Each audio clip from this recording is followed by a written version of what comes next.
قال فضيل بن عياض رحمه الله والله لا يحل لك أن تؤذي كلبا أو خنزيرا بغير حق فكيف تؤذي مسلما হযরত ফুদাইল ইবনে আইয়াদ রাহিমাহুল্লাহ বলেন, আল্লাহর কসম, তোমার জন্য এটা বৈধ হবে না যে তুমি বিনা কারণে একটা কুকুর অথবা একটা শূকরকে কষ্ট দিবে। তবে কিভাবে তুমি একজন মুসলমানকে কষ্ট দাও?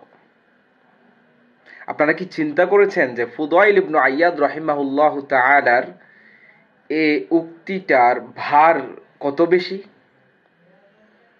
এই ছোট্ট কথার ভিতর কত গুরুত্বপূর্ণ মেসেজ লুকায়িত রয়েছে। কুকুর এবং শূকর হচ্ছে প্রাণীকুলের ভিতর নিকৃষ্ট প্রাণীদের মুখপাত্র। আর সেই কুকুর এবং শূকরকেও বিনা কারণে কষ্ট দেয়া বৈধ হবে না, জায়েজ হবে না।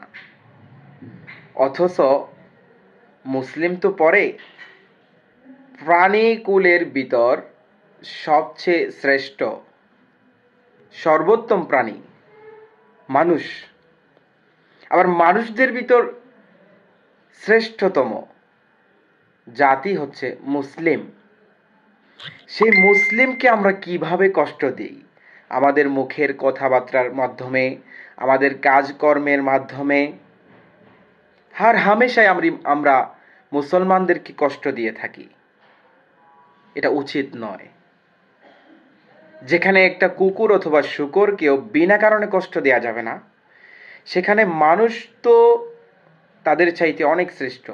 আর মুসলমান তো সকল প্রাণীকুলের মধ্যে শ্রেষ্ঠতম জাতি। সে মুসলিমদেরকে আমরা কিভাবে কষ্ট দেই?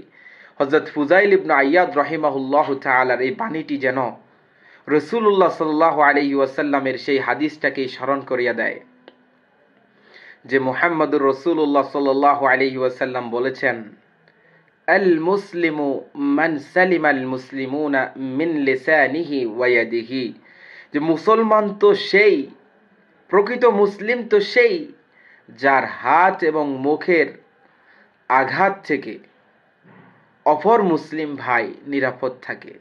আসুন আমরা মানুষকে কষ্ট না দিই, আমরা কোনো প্রাণীকে কষ্ট না দিই, আমরা আমাদের অপর মুসলিম ভাইকে কষ্ট না দিই। আল্লাহ রব্বুল আলামিন আমাদেরকে তৌফিক দান করুন, আমিন। আসসালামু আলাইকুম ওয়া রাহমাতুল্লাহ।